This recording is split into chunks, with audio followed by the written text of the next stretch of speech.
Hello everybody. This is probably the latest I've ever filmed a video, but it's 8:30 p.m.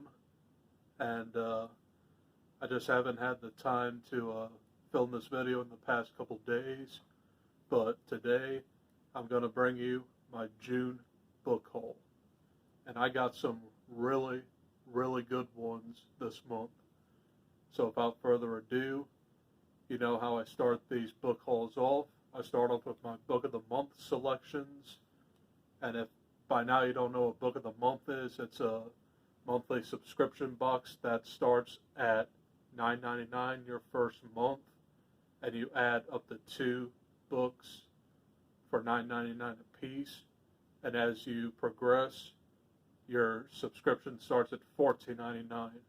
But you still get the 2 bonus books for $9.99 a piece. So let's get started with my book of the month selections. Here they are. My June book of the month, and I'm very excited to have this in my possession. The Maidens by Alex Michaelides. This is the same author as The Silent Patient, which I'm going to see. I have that in my possession. I still haven't got to this yet, but I do have both of his novels to be read. So let's talk about The Maidens. Okay. So the synopsis to The Maidens, it's about this college professor who teaches a Greek tragedy class, and he starts killing off women, and they are known as the Maidens. So I heard this is a very, very good one.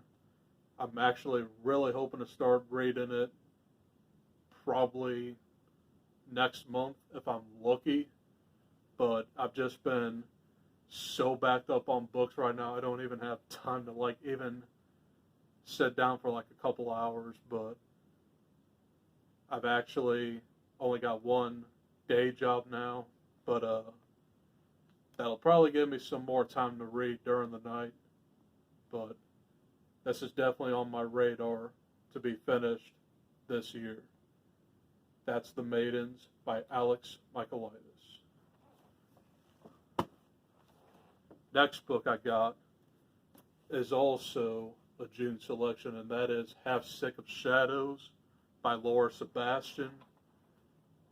This is a feminist retelling towards the King Arthur legend. This deals with Morgana. She's a sorceress, and she messes with Guinevere.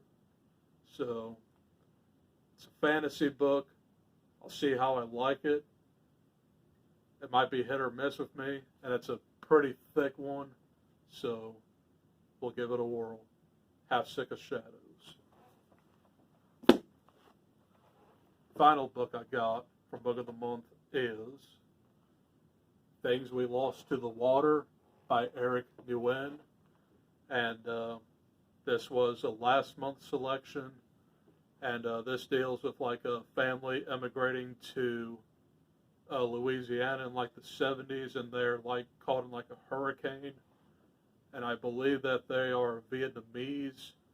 So heard a lot of good things about this book, and I really dig that cover. So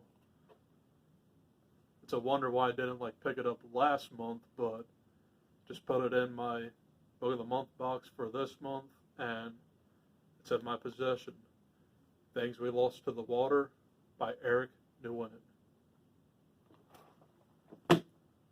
And that wraps up my Book of the Month selections, and I got a very moderate pile of Barnes & Noble pickups, so let's get started. First book I got is The Haunting of Gillespie House by Darcy Coates, and haunted house story. And I think this one, yeah, it does have 3 bonus stories. So I'm I'm going to read a little bit of synopsis here, so bear with me. Some spirits linger. Ella's thrilled to spend a month mining the beautiful Gillespie property. Over an hour's drive from the nearest town, the aging mansion is ideal for someone seeking solitude. But as she explores her new home, Elle makes a startling discovery.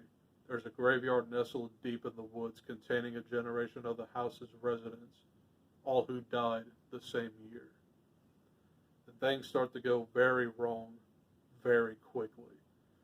There are skittering noises inside the walls, slamming doors, whispers in the night, a locked room, and a horrifying mystery that wants to be solved. As she investigates further, Elle begins to unravel the property's dark and dangerous history. At its center is Jonathan Gillespie, a tyrannical cult leader and the house's original owner. And as Elle soon learns, just because he's dead doesn't mean he's gone. So, sounds like a very, very good premise. And the 3 bonus stories in here are called, give me a second, Lights Out is one. The second one is called Crawl Space. And the final one is called Bed and Breakfast. So the actual novel is approximately 129 pages. So not a very intimidating read. So really hoping to get into some Darcy Coates really, really soon. I mean, my God, I already have like 5 of her books. But yeah, that's another one. The Haunting of Gillespie House.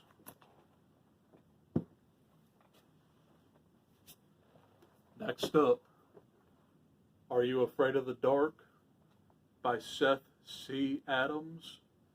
And I don't know much about this one as well, but I'll go ahead and read the synopsis. Dealing with the tragic death of his father, 14-year-old Reggie finds the isolation of the woods near his house comforting, until one day, a man stumbling, bleeding, clearly distressed, emerges from the shadows. Reggie hides the man in his treehouse and helps the stranger recover. Each with stories to share, soon the pair form a strange friendship. But then Reggie learns that his new friend is a ruthless contract killer. And when the killer decides to make a break for it over the Mexican border, with law enforcement in hot pursuit, Reggie must decide whether to honor the bond with his newfound father figure or betray it and bring a brutal murderer to justice. Well, this sounds really, really intense and very, very good. This is definitely going to be in my TBR as soon as possible. Are You Afraid of the Dark? By Seth C. Adams. Next up is a nonfiction called Action Park, Fast Times, Wild Rides, and the Untold Story of America's Most Dangerous Amusement Park by Andy Mulvihill with Jake Rawson. So I saw this in the social science section, I believe, and this sounds pretty hilarious in my opinion. So it'll probably like deal with like some kind of like jackasses or something, and I bet this will be a pretty entertaining read. So what's this called? Action Park. Yeah, there it is. Next up, and we got a couple more to go.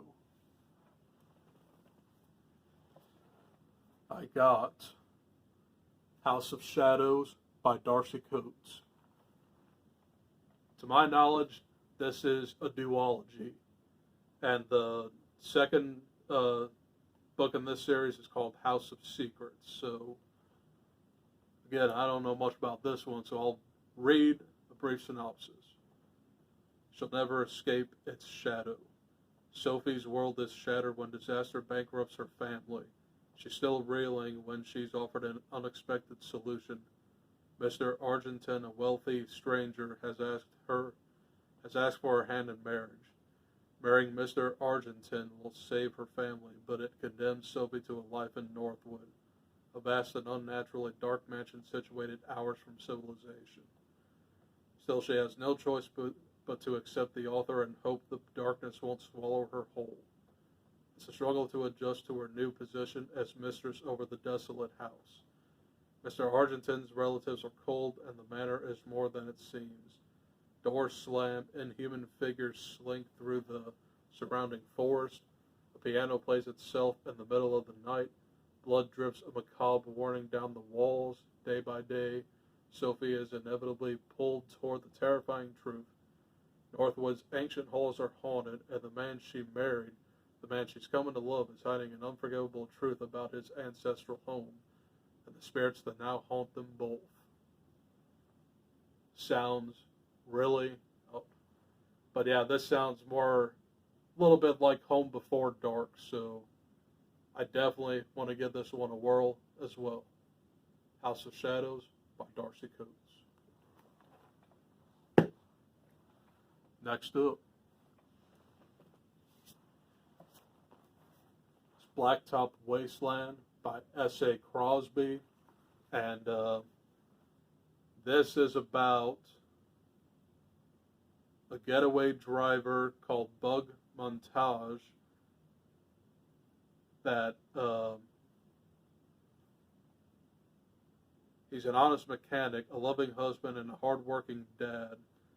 But when his carefully built new life begins to crumble and a former associate comes calling with a can't-miss jewelry store heist, Bug feels he has no choice but to get back in the driver's seat.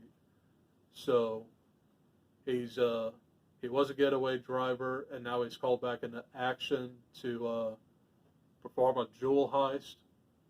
That sounds right up my alley, and definitely can't wait to get to it. Blacktop Wasteland by S.A. Crosby. Final two books.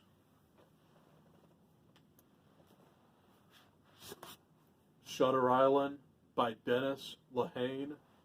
Now, you guys got to know this very well because of the Leo and Martin Scorsese movie. That movie was very, very well done in my opinion. And it's about like this private eye detective in the 50s. He goes to this insane asylum to uncover some mystery, but there's a major, major twist at the end. I won't give it away. So if you read this, I'm sure you know what the twist is. That's an excellent, excellent movie in my opinion. And definitely worth a rewatch. And definitely worth a read. Shutter Island by Dennis Lehane. Final book I got is Hard Cash Valley by Brian Panowich. And I'm going to read a brief synopsis here as well. Dane Kirby is a broken man and no stranger to tragedy. As a lifelong resident of an ex-arson investigator for McFalls County, Dane has lived his life in one of the most chaotic and crime-ridden regions of the South. When he gets called in to consult on a brutal murder in Jacksonville, Florida, motel room, he and his FBI counterpart, Special Agent Rosalita Velasquez, begin an investigation that leads them back to the criminal circles of his own backyard. Arnie Blackwell's murder in Jacksonville is only the beginning, and Dane and Rosalita seem to be one step behind. For someone is hacking a bloody trail throughout the southeast, looking for Arnie's younger brother, a boy with Asperger's syndrome who possesses an unusual skill with numbers that can make a lot of money and that has already gotten a lot of people killed, and is even more of the deadliest people alive, willing to do anything it takes to exploit him.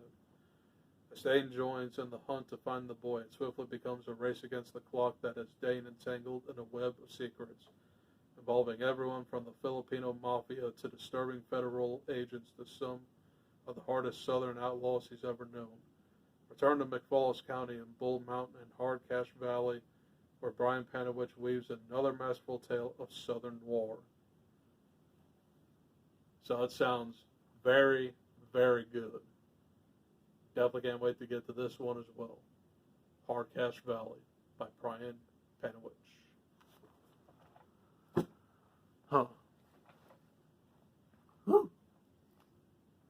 And that wraps up my June book haul. Hope you guys enjoyed it. And I'm almost done with The Green Mile.